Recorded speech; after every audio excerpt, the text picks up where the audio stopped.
ಸ್ನೇಹಿತರೆ, ಈ ಸಂಜೆ ನ್ಯೂಸ್ಗೆ ಸ್ವಾಗತ. ಜೆಡಿಎಸ್ ಬಿಡದಿ ಟೌನ್ಶಿಪ್ ವಿರೋಧಿಸಿ ಇವತ್ತಿನಿಂದ 3 ದಿನಗಳ ಕಾಲ ಬಿಡದಿಯ ಬೈರ್ಮಂಗ್ಲದಿಂದ ಬೆಂಗಳೂರಿನ ಫ್ರೀಡಂ ಪಾರ್ಕ್ವರೆಗೂ 3 ದಿನಗಳ ಕಾಲ ಪಾದಯಾತ್ರೆಯನ್ನು ಹಮ್ಮಿಕೊಂಡಿರುತ್ತದೆ. ಇದಕ್ಕೆ ನಿನ್ನೆ ನಡೆದಿರುವಂತಹ ಸಮನ್ವಯ ಸಮಿತಿ ಸಭೆಯಲ್ಲಿ ಜೆಡಿಎಸ್ ಬಿಜೆಪಿ ಆ ಒಂದು ಸಮನ್ವಯ ಸಮಿತಿ ಸಭೆಯಲ್ಲಿ ಬಿಜೆಪಿ ಕೂಡ ಬೆಂಬಲವನ್ನು ವ್ಯಕ್ತಪಡಿಸಿರುವಂಥದ್ದು. ನೋಡಿ, ಇಲ್ಲಿ ಬಿಡದಿ ಟೌನ್ಶಿಪ್ ವಿಚಾರವಾಗಿ ತನ್ನ ಇರುವಿಕೆ ಜೆಡಿಎಸ್ ಎಲ್ಲ ಒಂದು ಕಡೆ ಒಂದು ಸ್ವಲ್ಪ ಕಣ್ಮರೆ ಆಗ್ತಾ ಇದೆ ರಾಜ್ಯದಲ್ಲಿ ಎನ್ನುವಂತಹ ಹೊತ್ತಿನಲ್ಲಿ ಜೆಡಿಎಸ್ಗೆ ದೊಡ್ಡ ಮಟ್ಟದಲ್ಲಿ ಒಂದು ತನ್ನ ಇರುವಿಕೆಯನ್ನು, ಪಕ್ಷದ ಮರು ಹುಟ್ಟು ಅಂತ ಹೇಳಿದ್ರು ಕೂಡ ಬಹುಶಃ ತಪ್ಪಾಲಿಕ್ಕಿಲ್ಲ. ನೋಡಿ, ಯಾವ ವಿಚಾರವಾಗಿ ಕೂಡ ಬಿಜೆಪಿಯ ಮುಂದೆ ಎಷ್ಟೆಲ್ಲ ವಿಚಾರಗಳಿದೆ ಹೋರಾಟ ಮಾಡೋದಕ್ಕೆ, ರಾಜ್ಯ ಆಡಳಿತ ಪಕ್ಷದ ವಿರುದ್ಧವಾಗಿ ಹೋರಾಟ ಮಾಡೋದಕ್ಕೆ. KPSC ಹಗರಣ ಆಗಿರ್ಬೋದು, ಬಿಡದಿ ಟೌನ್ಶಿಪ್ ವಿಚಾರವಾಗಿ ಆಗಿರ್ಬೋದು, ರೈತರ ವಿಚಾರ ಆಗಿರ್ಬೋದು, ಕಾವೇರಿ ಇಶ್ಯೂ ಆಗಿರ್ಬೋದು, ಈ ಎಲ್ಲವನ್ನು ಕೂಡ ಎಲ್ಲೋ ಒಂದು ಕಡೆ ಬಿಜೆಪಿಯ ಒಂದು ನಾಯಕತ್ವದ ಕೊರತೆಯ ಕಾರಣ ಏನೋ ಗೊತ್ತಿಲ್ಲ. ಬಟ್ ಎಲ್ಲಿಯೂ ಕೂಡ ಇವತ್ತು ಬಿಜೆಪಿಯ ನಾಯಕರನ್ನು ಹುಡುಕುವಂಥ ಸ್ಥಿತಿ.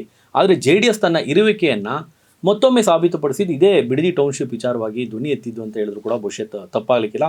ಅದೇ ರೀತಿ ಬೆಂಗಳೂರಿನಿಂದ ಬಳ್ಳಾರಿಗೆ ಇದೇ ಏನು ಅಹಿಂದ ನಾಯಕ ಅಂತೇಳಿ ಬಿಂಬಿಸ್ಕೊಂಡಂಥ ಸಿದ್ದರಾಮಯ್ಯನವರು ಎರಡೆರಡು ಬಾರಿ ರಾಜ್ಯದ ಮುಖ್ಯಮಂತ್ರಿ ಆಗೋದಕ್ಕೆ ಬಹುದೊಡ್ಡ ಒಂದು ಶಕ್ತಿ ತುಂಬಿದಂಥ ಘಟನೆ ಯಾವುದು ಅಂದರೆ, ರಾಜ್ಯದಲ್ಲಿ ರಾಜಕೀಯದ ಒಂದು ತಿರುವು ಪಡೆದುಕೊಂಡಂಥ ಘಟನೆ ಯಾವುದು ಅಂದರೆ ಅದು ಬೆಂಗಳೂರಿನಿಂದ ಬಳ್ಳಾರಿಗೆ ಸಿದ್ದರಾಮಯ್ಯನವರು ನೇತೃತ್ವದಲ್ಲಿ ನಡೆದಂಥ ಒಂದು ಪಾದಯಾತ್ರೆ. ಕಾಂಗ್ರೆಸ್ಗೆ ಬಹುದೊಡ್ಡ, ಕಾಂಗ್ರೆಸ್ ಅಲ್ಲ ಸಿದ್ದರಾಮಯ್ಯನವ್ರಿಗೂ ಕೂಡ ಮುಖ್ಯಮಂತ್ರಿ ಆಗೋದಕ್ಕೆ ಅಥವಾ ಅವರ ವರ್ಚಸ್ಸನ್ನು 100 ಪಟ್ಟು 1000 ಪಟ್ಟು ಹೆಚ್ಚಿಸೋದಕ್ಕೆ ಅವತ್ತಿಗೆ ಮಾಡಿದಂಥ ಬೆಂಗಳೂರಿನಿಂದ ಬಳ್ಳಾರಿಗೆ ಪಾದಯಾತ್ರೆ ಬಹುದೊಡ್ಡ ಯಶಸ್ಸನ್ನು ತಂದುಕೊಡ್ತು. ಬಿಡದಿಯ ಈ ಒಂದು ಟೌನ್ಶಿಪ್ ವಿಚಾರವಾಗಿ ಮೊದಲಿಂದಲೂ ಕೂಡ ಏನು JDS ಧ್ವನಿ ಎತ್ತಾ ಬಂದಿರುವಂಥದ್ದು ಅಲ್ಲಿನ ರೈತರ ವಿಚಾರವಾಗಿ, ಅಲ್ಲಿನ ರೈತರ ಪರವಾಗಿ. ಇದು ರಾಜಕೀಯ JDS ಮತ್ತು ಕಾಂಗ್ರೆಸ್ ಅಥವಾ HD ಕುಮಾರಸ್ವಾಮಿ ವರ್ಸಸ್ DK ನಡುವಿನ ರಾಜಕೀಯ ಜಿದ್ದಾಜಿದ್ದಿಗೆ ವೇದಿಕೆ ಆಗಿರುವಂಥದ್ದು. ಬಟ್ ಇಲ್ಲಿ ಏನೇ ಆದರೂ ಕೂಡ ರೈತರ ಹಿತಾಸಕ್ತಿ ಇಲ್ಲಿ ಮುಖ್ಯ ಆಗುತ್ತೆ. ರೈತರ ಹಿತಾಸಕ್ತಿಯನ್ನು ಕಾಪಾಡಿಕೊಳ್ಬೇಕಾಗಿರುವಂಥದ್ದು ಇಲ್ಲಿ ಎರಡೂ ಪಕ್ಷದ ಜವಾಬ್ದಾರಿ ಆಗಿರುತ್ತೆ. ಬಿಡದಿ ಟೌನ್ಶಿಪ್ ವಿರೋಧಿಸಿ ಏನು ಇವತ್ತಿನಿಂದ 3 ದಿನಗಳ ಕಾಲ ಪಾದಯಾತ್ರೆಯನ್ನು ಹಮ್ಮಿಕೊಂಡಿದೆ, ಅದಕ್ಕೂ ಮುನ್ನ ಕೇಂದ್ರ ಸಚಿವರಾದಂಥ HD ಕುಮಾರಸ್ವಾಮಿ ಅವರು ಇವತ್ತು ಬೆಳಗ್ಗೆ ಚಾಮುಂಡಿ ಬೆಟ್ಟಕ್ಕೆ ತೆರಳಿ ನಾಡದೇವತೆ ಶ್ರೀ ಚಾಮುಂಡಿ ಅಮ್ಮನವರಿಗೆ ಪೂಜೆ ಸಲ್ಲಿಸಿ ಇವತ್ತಿನಿಂದ ಪಾದಯಾತ್ರೆಯನ್ನು ಹಮ್ಮಿಕೊಂಡಿರುವಂಥದ್ದು. ಈ ಸಂದರ್ಭದಲ್ಲಿ ಕುಮಾರಸ್ವಾಮಿ ಅವರು ಏನು ಮಾತನಾಡಿದರು ತೋರಿಸ್ತಾ ಹೋಗ್ತೀವಿ ನೋಡಿ. ಕುಡಿಯೋ ನೀರಿನ ಸಮಸ್ಯೆನ ಯಾಕೆ ಬಗೆಹರಿಸಬೇಕು ಅಂತ ಹೇಳಿ ಸಿಂಗ್ಪುರದ ಒಂದು ಕಂಪ್ನಿ ಬೆಂಗಳೂರು ನಗರಕ್ಕೆ ಕುಡಿಯೋ ನೀರಿನ ವ್ಯವಸ್ಥೆ ಮಾಡಲಿಕ್ಕೆ ನಾವು ತಯಾರಾಗಿದ್ದೇವೆ, ನಮಗೆ ಅವಕಾಶ ಕೊಟ್ಟರೆ ಅಂತ ಹೇಳಿ ಅವರೇನು ಮಾಡಿದ್ದಾರೆ ನೋಡಬೇಕು ಅಂತ ನಾನು ಮತ್ತು ನಮ್ಮ ಅಧಿಕಾರಿಗಳ ಒಂದು ನಿಯೋಗ ತೆಗೆದುಕೊಂಡು ಹೋಗಿದ್ದೆ. ಈ ವ್ಯಕ್ತಿ, ಈಗ ನಿಮ್ಮ ನೈಸರ ವ್ಯಕ್ತಿ ಇನ್ನೂ ಬದುಕಿರ್ಬೇಕಲ್ವಾ, ಸಿಂಗ್ಪುರ್ಗೆ ಬಂದಿದ್ದಾರಲ್ಲ, ಏನು ಹೇಳಿ ಕಳಿಸ್ತೆ ಅಂತ ಕೇಳಿ. ಅದಷ್ಟೇ ಅಲ್ಲ, ನಿಮ್ಮ ಲಾಟ್ರಿ ನಿಷೇಧ ಮಾಡೋದ್ನಲ್ಲ ಕರ್ನಾಟಕದಲ್ಲಿ, ತಮಿಳ್ನಾಡಿನಿಂದ ಯಾರಪ್ಪ ಬ್ಯಾಗ್ ಹಿಡ್ಕೊಂಡು ಬಂದಿದ್ದಾರಲ್ಲ ಉಗಿದು ಕಳಿಸೋದ್ನಲ್ಲ ಆಚೆಗೆ, ಇದು ಕುಮಾರಸ್ವಾಮಿನ ಕೊಂಡ್ಕೊಳ್ತಕ್ಕಂಥವ್ರು. ಅವ್ರಿಗೆ ಹೇಳ್ತೀನಿ, ಇನ್ನೂ ಹುಟ್ಟಿಲ್ಲ ಈ ರಾಜ್ಯದಲ್ಲಿ. ಕುಮಾರಸ್ವಾಮಿನ ಕೊಂಡ್ಕೊಳ್ಳೋಕ್ಕಾಗಲ್ಲ, ನನ್ನ ಧ್ವನಿನೂ ನಿಲ್ಸೋಕ್ಕಾಗಲ್ಲ. ಇವು ಎಲ್ಲೆಲ್ಲಿ ವ್ಯಾಪಾರ ಮಾಡ್ತೇವೆ ನನಗೆ ಕಾಣದೇ ಇರೋದ, ನನ್ನ ಹತ್ರಲ್ಲೇ ಇದ್ದಾವಲ್ವಾ, ಯಾವ ಥರ ನಡ್ಕೊಂಡವೇ ಗೊತ್ತಿಲ್ವಾ. ಹರಿಜನರ ಭೂಮಿ ಎಲ್ಲ ಎಷ್ಟು ಹೊಡೆದವ್ರೆ, ದಲಿತರ ಭೂಮಿನ ಹೊಡಿಬೇಕು ಅಂತೇಳಿ ಯಾವ ರೆಕಾರ್ಡ್ ಸೃಷ್ಟಿ ಮಾಡ್ಕೊಂಡಿದ್ದೀರಿ, ಎಲ್ಲ ವಿಷಯ ಗೊತ್ತಿರೋದೆ. ಅದರಿಂದ ಯಾವ DLFನೂ ಅಲ್ಲಿ ಕಾಂಗ್ರೆಸ್ನ ಈಗಿನ ಮುಖ್ಯಮಂತ್ರಿ ಅವರಲ್ಲ, ಅವ್ರಿಗೂ ಸಂಬಂಧ ಏನು ಮೊದಲು ತಿಳ್ಕೊಂಡು ಮಾತಾಡೋಕೆ ಹೇಳಿ. ಅವರಲ್ಲ, ಈಗ ಮುಖ್ಯಮಂತ್ರಿ ಪ್ರಧಾನಮಂತ್ರಿ ಮಾಡ್ತಾರಂತಲ್ಲ ಡೆಲ್ಲಿ ಒಳಗೆ, ಅವ್ರಿಗೂ DLFನವ್ರಿಗೂ ಸಂಬಂಧ ಏನು ಅಂತ ಕೇಳಿ ಗೊತ್ತಾಗುತ್ತೆ ಸತ್ಯ ಯಾರು ಅಂತ. ಈಗ ರಾಜ್ಯದಲ್ಲಿ ವಿಪಕ್ಷ ವಿಫಲ ಆಗಿದೆ, ಯಾಕಂದ್ರೆ ಸಾಲು ಹೋಗೋಣ, KPSC ಇರ್ಬೋದು ಅಥವಾ ಪೊಲೀಸ್ ಪರೀಕ್ಷೆ, ವಿಪಕ್ಷ ವಿಫಲ ಆಗಿಲ್ಲ. ವಿಪಕ್ಷಗಳು ಮಾತಾಡಿದ್ರು ಅದಕ್ಕೆ ಗೌರವ ಕೊಡದೆ ಹಣದ ಮದ, ಅಧಿಕಾರದ ಮದದಲ್ಲಿ ಹೋಗ್ತಾವ್ರಲ್ಲ ಇವರು. ಅದರಿಂದ ವಿರೋಧ ಪಕ್ಷ ವಿಫಲ ಅಂತಕ್ಕಂಥದ್ದು ಕೆಲವರು ಮಾತಾಡಬಹುದು. ಇಲ್ಲಿ ಮುಂದಿನ ದಿನಗಳು ಈಗಾಗಲೇ ಜನರ ಭಾವನೆ ಏನಿದೆ ಅಂತಕ್ಕಂಥದ್ದು ನನಗಿಂತ ಹೆಚ್ಚಾಗಿ ನಿಮಗೆ ಗೊತ್ತಿದೆ. ಅದರಿಂದ ವಿರೋಧ ಪಕ್ಷಗಳ ಕೆಲಸ, ಈಗ ನಾನೇ ಹೇಳಿದ್ದೀನಿ, ನೆನ್ನೆ ದಿನ ನೈಸ್ ಬಗ್ಗೆ ಚರ್ಚೆ ಮಾಡಿದ್ದೀನಿ. ಉದ್ದುದ್ದ ಭಾಷಣ ಮಾಡ್ತಾರಲ್ಲ ನಮ್ಮ ಪ್ರಿಯಾಂಕ ಖರ್ಗೆ, ಗೃಹ ಸಚಿವರಲ್ವೇ, ಸ್ಕ್ಯಾಮ್ ಆಗಿದೆ ಅಂತ ಹೇಳಿ ನಿಮ್ಮ ಹೈಕೋರ್ಟ್ ತೀರ್ಪು ಕೊಟ್ಟವರಲ್ಲ, ಆ ತೀರ್ಪಿನ ಆಧಾರದ ಮೇಲೆ ಇವತ್ತು ಬೆಂಗಳೂರು ನಗರದಲ್ಲಿ ಪಾಪ ಕೃಷ್ಣ ಬೈರೇಗೌಡರು 2 ಹೊತ್ತಿನ ಊಟಕ್ಕೆ ಇದೆಲ್ಲ ಒಂದು ಸಣ್ಣ ತಳ್ಳಗಾಡಿ ಇಟ್ಕೊಂಡು ಜೀವನ ಮಾಡ್ತಕ್ಕಂಥವ್ರನ್ನೆಲ್ಲ ಎತ್ತಿಸ್ಕೊಂಡು ಹೋದ್ರಲ್ಲ ಈಗ ಅದೇನೋ 500 ಕಿಲೋಮೀಟ್ರು 700 ಕಿಲೋಮೀಟ್ರು ಅಳತೆಯಲ್ಲಿರ್ತಕ್ಕಂಥದ್ದು ಎಲ್ಲ ತೆಗೆದುಬಿಟ್ಟಿದ್ದೀವಿ ಅಂತ ಹೇಳ್ತಾರಲ್ಲ. ಪಾಪ ಅವ್ರ ಬದುಕಿಗೆ ಏನು ಮಾಡಿಕೊಟ್ರಿ ಆಲ್ಟರ್ನೇಟು? ಅವ್ರನ್ನ ತೆಗಿತೀರಲ್ಲಪ್ಪ. ಇಲ್ಲಿ ನಾನು ಪ್ರಿಯಾಂಕಾ ಖರ್ಗೆ ಕೇಳ್ತೀನಿ, ಇಲ್ಲಿ ನಡೆದಿರೋ ಡೇ ಲೈಟ್ ರಾಬರಿ ಇದಕ್ಕೇನು ತೀರ್ಮಾನ ಮಾಡ್ತೀರಪ್ಪ ನಿಮ್ಮ ಸಚಿವ ಸಂಪುಟದಲ್ಲಿ? ಕೃಷ್ಣ ಬೈರೇಗೌಡರು ಪ್ರಿಯಾಂಕಾ ಖರ್ಗೆ ಕೇಳ್ತೀನಿ, ಪೊಲೀಸ್ ಇಲಾಖೆ ಇದೆಯಲ್ಲಪ್ಪ ಅದೆಂಥದ್ದು? ಕೃಷ್ಣ ಬೈರೇಗೌಡರು ಕಂದಾಯ ಸಚಿವರು, ಹಿಂದೆ ನನ್ನ ಮೇಲೆ ನನ್ನ ಭೂಮಿ 40 ವರ್ಷದಿಂದ ಖರೀದಿ ಮಾಡಿದ ಭೂಮಿಗೆ ಅದೆಲ್ಲ ಒತ್ತುವರಿ ಆಗಿಬಿಟ್ಟಿದೆ ಅಂತೇಳಿ ಎಂಥದ್ದು SIT ರಚನೆ ಮಾಡಿಬಿಟ್ರಲ್ಲಪ್ಪ. SIT ರಚನೆಯ ಈಗ ಇಲ್ಲಿ 100 ಕೋಟಿ 1000 ಕೋಟಿ ಲೂಟಿ ಮಾಡಿ 1000 ಕುಟುಂಬ ಬೀದಿಗೆ ತಂದು ನಿಲ್ಸವ್ರೆ. 4000 ಕುಟುಂಬಕ್ಕೆ ನಿವೇಶನ ಕೊಡ್ತೀನಿ ಅಂತೇಳಿ ಇವತ್ತಿನವರೆಗೂ ಒಂದು ನಿವೇಶನ ಕೊಡಲಿಲ್ಲ. ಯಾಕಪ್ಪ ಇನ್ನೂ ಮೌನವಾಗಿದ್ದೀರಿ? ಮಾತಾಡ್ರಪ್ಪ ಇದ್ರ ಬಗ್ಗೆ. ಏನೇನಾಗಿದೆ ಅಲ್ಲಿ? ಪೊಲೀಸ್ ಇಲಾಖೆ ಇಟ್ಕೊಂಡು ಅದು ಏನು ತನಿಖೆ ಮಾಡ್ತೀವಿ ಮಾಡಪ್ಪ. ಹೈಕೋರ್ಟ್ ಆದೇಶ ಕೊಟ್ಟವರಲ್ಲ. ಇದೆಲ್ಲ ಬಿಟ್ಟು ಇರೋ 3 ದಿವಸ ಇನ್ನೇನು 1 ವರ್ಷ ಆಯ್ತೋ 1.5 ವರ್ಷ ಇದೆಯೋ ನಿಮ್ಮ ಮನೆ ಬರ ಗೌರವ ಉಳಿಸ್ಕೊಳ್ಳೋ ಕೆಲಸ ಮಾಡಿ ಅಂತ ಹೇಳ್ತೀನಿ. ಯಾವುದು ವಿಚಾರವಾಗಿ ಇದು ಇಂಥ ಒಂದು ತೀರ್ಮಾನ ನಿಜಕ್ಕೂ ನಗುಪಾಟ್ಲು ಏನು ಹೇಳಿ.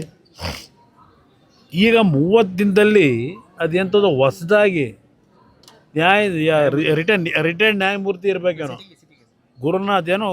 ಗುರುನಾಥೋ ಏನೋ ಗೊತ್ತಿಲ್ಲ ಹೆಸರು, ಅವರ ಒಂದು ನೇತೃತ್ವದಲ್ಲಿ ಈಗ ಅದೆಂಥದ್ದು ಸಮಿತಿ ವರದಿ ತಗೋತಾರಂತಲ್ಲ.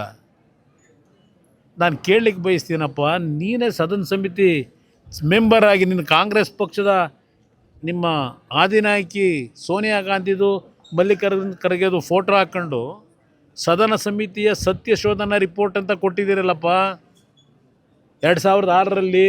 ಇದೇ ಬಿಡದಿ ಬಗ್ಗೆ, ಬಿಡದಿ ರೈತರನ್ನೆಲ್ಲ ಭೇಟಿ ಮಾಡಿ ಅವ್ರ ಜೊತೆ ಅವ್ರ ಕಷ್ಟ ಸುಖ ಕೇಳಿ ಆ ತೋಟಗಳನ್ನೆಲ್ಲ ನೋಡಿ ಒಂದು ವರದಿ ಕೊಟ್ಟಿದ್ದೀರಲ್ಲಪ್ಪ ಸದನ ಸಮಿತಿದು 2006ರಲ್ಲಿ. ಆ ಸಮಿತಿ ರಿಪೋರ್ಟ್ ಏನು ಮಾಡ್ತೀರಿ? ನೀವು ಕೊಟ್ಟಿರೋದು. ಈಗ ಇವ್ರ ತಗೊಂಡು ಏನು ಮಾಡ್ತೀರಪ್ಪ? ಬಿಡದಿದ್ದು ಏನಕ್ಕೆ ಮಾಡ್ಕೊಂಡಿದ್ದೀರಿ ಈ ಸದನ ಸಮಿತಿನ? ಏನಾದರೂ ಮುಖ್ಯಮಂತ್ರಿ ಒಂದು ಪರಿಜ್ಞಾನ ಬೇಡವಾ? ನೀವೇ ಮುಖ್ಯಮಂತ್ರಿನೇ ಅವತ್ತಿನ ಸದನ ಸಮಿತಿ ಸದಸ್ಯ. ಆ ರಿಪೋರ್ಟ್ ನಾನೇ ನೆನ್ನೆ ಬಿಡುಗಡೆ ಮಾಡಿದ್ದೀನಿ. ಅವ್ರು ಏನು ಕೊಟ್ಟವ್ರೆ? ಈ ಸದನ ಸಮಿತಿ ಮಾಡಿ ಇವ್ರ ಏನು ತಗೋತೀರಿ? ಇದೇ ಗೋಪಾಲ್ಗೌಡರು ಇದೇ ನಿವೃತ್ತ ನ್ಯಾಯಾಧೀಶರು ಸುಪ್ರೀಂ ಕೋರ್ಟ್ನ ಅಲ್ಲೊಂದು ಬಿಡದಿನಲ್ಲಿ ಈ ಒಂದು 15 ದಿವಸದಿಂದ ಬೆಳಗಿನ ಸಾಯಂಕಾಲದವರೆಗೂ ಹವಾಲು ತಗೊಳ್ಳಿಲ್ವ? ಅದೇನೋ ಜನ ಕೋರ್ಟು ಅಂತೇಳಿ ಅವ್ರು ಕೊಟ್ಟವರಲ್ಲ. ಗೋಪಾಲ್ಗೌಡರು ಜನಗಳು ತೀರ್ಮಾನ ಕೊಟ್ಟಿದ್ದನ್ನು ಕೊಟ್ಟವರಲ್ಲ, ಅವ್ರು ರಿಪೋರ್ಟನ್ನು ಮಾಡ್ಕೊಂಡಿರ್ಬೇಕು. ಗೋಪಾಲ್ಗೌಡ್ರ ಹತ್ರ ಕೇಳಿದ್ರೆ ಆಗಿತ್ತಪ್ಪ ಜನ ಏನು ಮಾತಾಡ್ತಾರೆ ಅಂತೇಳಿ.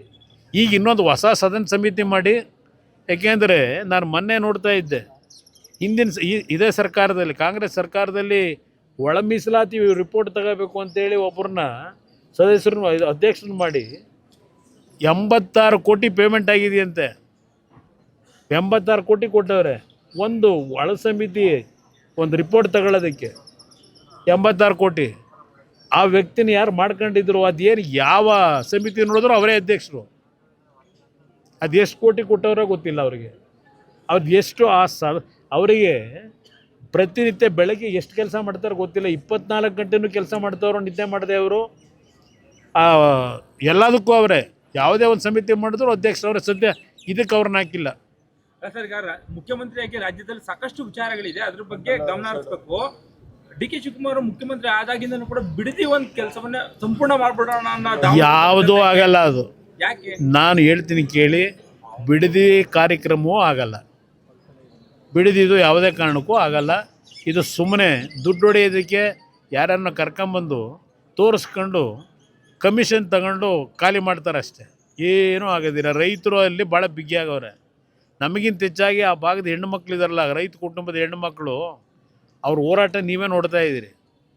ಅದರಿಂದ ಅಲ್ಲಿಯ ಜನತೆ ಇವತ್ತು ಆ ಜಮೀನನ್ನು ಅವರ ಒಂದು ಬದುಕಿನ ಆಸ್ತಿ ಅಂತ ಇಟ್ಕೊಂಡೇನು ಜೀವನ ಮಾಡ್ತಾ ಇದ್ದಾರೆ. ಬಹುಶಃ ಅಲ್ಲಿ ಯಾರೂ ಬಿಟ್ಕೊಡ್ಲಿಕ್ಕೆ ತಯಾರಾಗಿಲ್ಲ. ಈಗಿನ ಸದನದಲ್ಲೇ ಈ ವಿಷಯಗಳನ್ನೆಲ್ಲ ಸುದೀರ್ಘವಾಗಿ ಚರ್ಚೆ ಮಾಡ್ತಕ್ಕಂಥದ್ದಕ್ಕೆ ನಮ್ಮ ಶಾಸಕರುಗಳು ತಯಾರಾಗಿದ್ದಾರೆ. ಅಲ್ಲ ಸರ್, ಈಗ ಈ ತಂತ್ರ ಸರ್ ಮತ್ತೆ ಅವರೇ ಸಿಎಂ ಆಗ್ತಿದ್ ಬಹಳ ಉತ್ಸಾಹದಲ್ಲಿದ್ದಾರೆ ಸರ್. ಇದು ಭಾಳ ಜನ ಹೇಳ್ಕೊಂಬಂದ್ರು, ಮುಂದಿನ 20 ವರ್ಷ ನಾವೇ, ಮುಂದಿನ 5 ವರ್ಷ ನಾವೇ, ಇದೆಲ್ಲ ಭಾಳ ಜನ ಹೇಳ್ಕೊಂಬಂದವ್ರೆ. ಅದೇ ರೀತಿ ಇವರು ಪರದೆ ಮೇಲೆ ನೋಡಿ ಅಂತ ಇವರು ಹೇಳ್ಕೊಂಡು ಹೊಡೆದ. ಈಗ ಇಂಥ ಸಂದರ್ಭದಲ್ಲಿ ಸದನದ ಒಳಗೆ ಹೊರಗೆ ಮಾತಾಡ್ಲಿಕ್ಕೆ ಕುಮಾರಸ್ವಾಮಿ ಅವರು ರಾಜ್ಯದಲ್ಲಿ ಇರ್ಬೇಕಾಗಿತ್ತು ಅನ್ನೋ ಚರ್ಚೆ ಇದೆ. ಸೊ ತಾವು ಮಿಸ್ ಮಾಡ್ಕೊಳ್ತಾ ಇದ್ದೀರಾ ಅಂತ ಈ ಸಂದರ್ಭದಲ್ಲಿ? ಏನಿಲ್ಲ, ಇವತ್ತು ನೆನ್ನೆ ರಾತ್ರಿನೂ ಸಹ ನಮ್ಮ ಶಾಸಕರೆಲ್ಲ ಒಂದು ಮುಂದಿನ ಸದನದಲ್ಲಿ ಯಾವ ರೀತಿ ನಡ್ಕೋಬೇಕು ಅನ್ನೋದನ್ನು ಚರ್ಚೆ ಮಾಡ್ಕೊಂಡಿದ್ದಾರೆ. ಇವತ್ತು ಚಾಮುಂಡೇಶ್ವರಿಯ ದರ್ಶನ ಪಡೆದು ಈ ಇಂಥ ಕೆಟ್ಟ ಭ್ರಷ್ಟ ದರೋಡೆ ಸರ್ಕಾರಕ್ಕೆ ಯಾವ ರೀತಿ ಚಾಟಿಯೇಟ್ ಕೊಡಬೇಕು ಅಂತಕ್ಕಂಥದ್ದು ನಮ್ಮವರೆಲ್ಲ ತಯಾರಾಗಿದ್ದಾರೆ. ಜನ ಯಾವಾಗ ಬರಬೇಕು ಅಂತ ಬಯಸಿ ತೀರ್ಮಾನ ತಗೋತಾರೆ ಆಗ ಬರ್ತೀನಿ. ಅಲ್ಲ ಸರ್, ಎಲ್ಲ ಒಗ್ಗಟ್ಟಾಗಿದ್ದೀರಾ ಸರ್, ಒಬ್ರು ಮಾತ್ರ ಮಿಸ್ ಆಗಿ ಸರ್ ಮೈಸೂರು ಭಾಗದಲ್ಲಿ ಸರ್. ಇಲ್ಲ, ಅವ್ರು ದೊಡ್ಡವ್ರು ಇದ್ದಾರೆ, ಅವ್ರು ಭಾಳ ಕೆಲಸ ಇದೆ, ಅವರಿಗೆ ಬಿಟ್ಟಿದ್ದೀವಿ, ಅದಕ್ಕೆ ಬೇರೆ ಕೆಲಸ ಮಾಡ್ಲಿಕ್ಕೆ ಬಿಟ್ಟಿದ್ದೀವಿ. ಬನ್ನಿ, ಥ್ಯಾಂಕ್ ಯು ಬ್ರದರ್.